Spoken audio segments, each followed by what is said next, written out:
Well, it's a very emotional game, and this is football, and it gets heated like that. But there's always a line for that, and that line got crossed at the end of this game. And video started surfacing after the game while we were still in the stadium cleaning up of essentially a Michigan player get jumped by a bunch of Michigan State dudes in the locker room after that game. You saw a bunch of guys in a scrum, and then one Michigan player pops up after getting his ass whooped by about 4 or 5 Michigan State players in the tunnel at Michigan. So laying this out and what the aftermath has turned into now.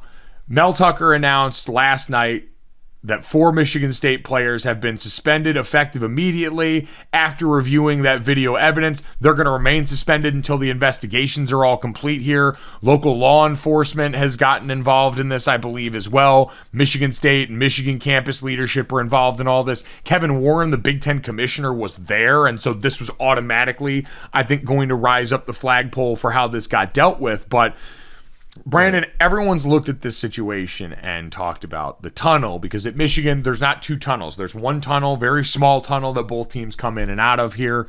Looking at the players that, I had questions about how one guy ended up there alone and how that was allowed to happen. I saw Molly McGrath, who was the sideline and reporter for ESPN during this game, said and mentioned that they had talked about bringing extra security into this game for that reason, because they know having one tunnel for 2 teams in a hotly contested contest can lead to some dust-ups there. But how at the end of this game, once you had on field teams already going at it, there wasn't a more concerted effort by the teams, by their personnel, by the stadium security to make sure everyone was separate, and that one team went in and then the other team went in after, so you could avoid anything. It's not to excuse or say that what happened could and should have at any point happened for any reason. Like going and jumping one dude in the locker room. Like, no, you're going to get whatever penalty you deserve on the other side from that. But how we let it get to that point, knowing this is a contentious rivalry game where you said yourself on the front end, hey, we're going to bring in a little added beef because we don't want guys getting after it in a very small tunnel environment. I'm not blaming the fucking tunnel. I'm not doing that. I know it's been there for 100 years and this stuff hasn't happened. I'm also not going to act like this is the first time violence around a football game has happened. You can go on YouTube and watch rips of plenty of brawls at the end of football games. This one just happened in a tunnel, and it was 1-on-5, which is the other part of this that felt deeply unfair. Yes, definitely felt deeply unfair, but I was deeply unsettled watching it, Mike, because it's a terrible look for college football, and I think that's why you were kind of getting ready and gearing up and getting starting to talk about this, because it's very delicate, because we see one of us in a very bad light. And I think I think about the people on the outside looking in at these young college players getting NIL deals, getting ownership a little bit, and getting money for the first time. And for these players, the ones that were in this scrum, just fumbling the bag, quite literally. And it did look bad. Numbers on your back, stumping out players. There was a couple different incidents, at least 2 different incidents when you saw things like people get things getting out of hand. But here's my biggest issue with it, Mike.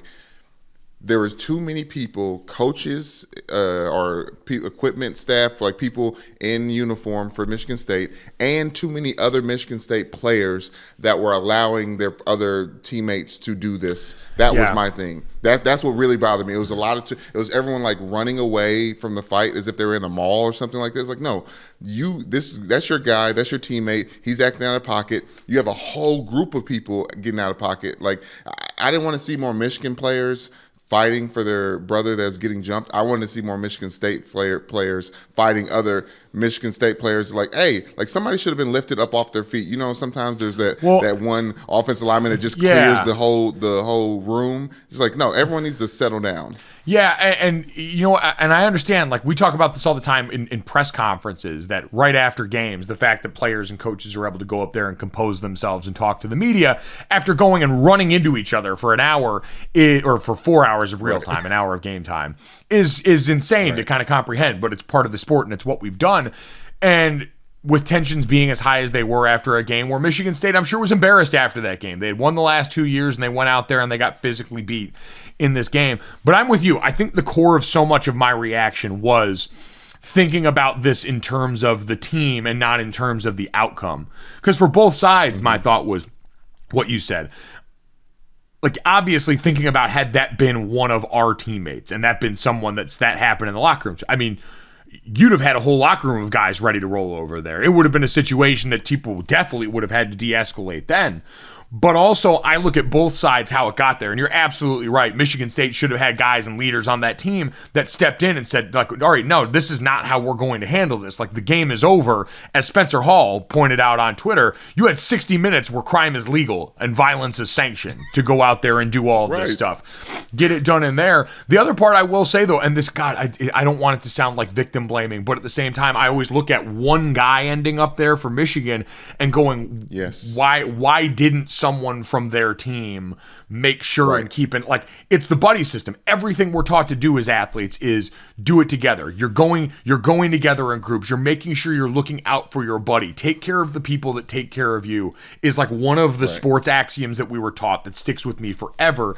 And so just the thought process that you had, one or two guys end up isolated around this group, I always look at that and go, I went, where were his teammates? And I'm not blaming any of them. I'm not blaming anyone involved, but I'm saying you like to see an awareness in these situations for making sure that you keep, and maybe it was unavoidable. Like the one thing I will say overwhelmingly about this is I want to wait to hear more of the specifics about what happened. There's going to be a lot of people investigating all this, and we'll find out the circumstances that happened. And maybe so much of this is unavoidable. I'm just telling you how we felt as people wearing the uniform, who have ran through that tunnel, who have been a part of a really contentious rivalry game that happens in this place, is looking out for each other is like the central tenet of what you're talked about. And so when I saw one guy or two guys that were isolated getting jumped by another team, my first thought was, where is everybody? Why aren't we here together? And I'm not blaming the Michigan players. That was my gut reaction, and I can't help that.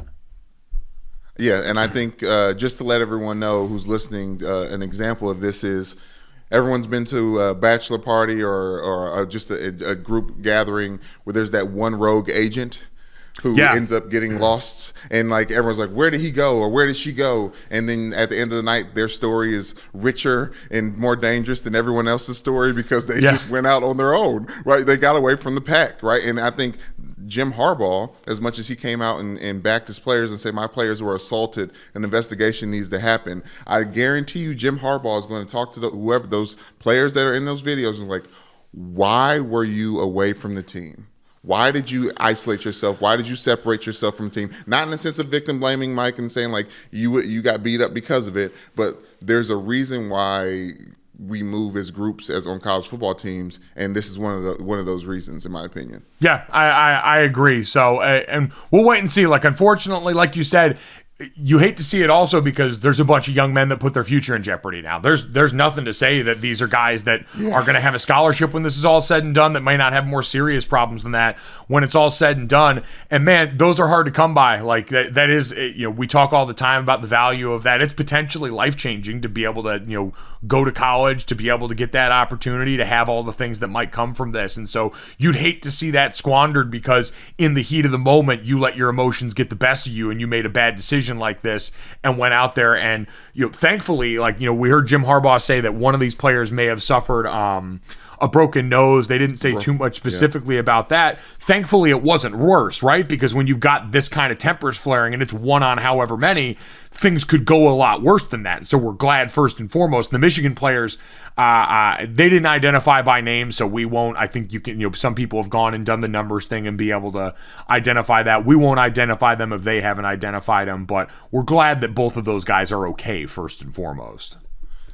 Yes, Mike, and you said both of those guys. The second video that we saw, not to say one's more dangerous than the other one, but there's one where it seems like you said, like a jumping in situation where they're kicking over and then a player emerges that they were kicking. The other one, Mike, was very quick at the beginning, but we saw a helmet come down and be thrown in a more dangerous way than we saw with Aaron Donald, just to give you an example of last time we saw helmets thrown around on a football field. Like it was, I'm glad is being taken care of, but we can't unsee what we saw in college football that's getting all this money and notoriety, and they're expanding things like for programs like this and real rivalries like this to happen.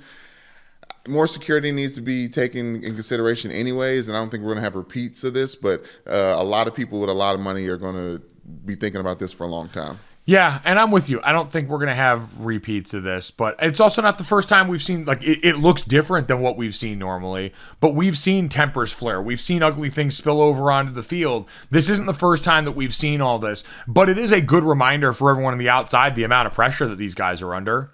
Like, this is a rivalry that they talk about, like, they call it the state championship there. It matters to a lot of people outside of that. Players inside can feel a lot of that. All of it seeps in. It's not the source and it's not the cause of this, but it's got a place in it when we talk about what the people inside the arena are actually dealing with as a result of the importance that so many people place on this and games like this. So it's that unique crucible that creates the environment where an event like this is possible. Shouldn't have happened, and punishment should be doled out for this, and it sounds like will be doled out for this, but just a lot that went into it.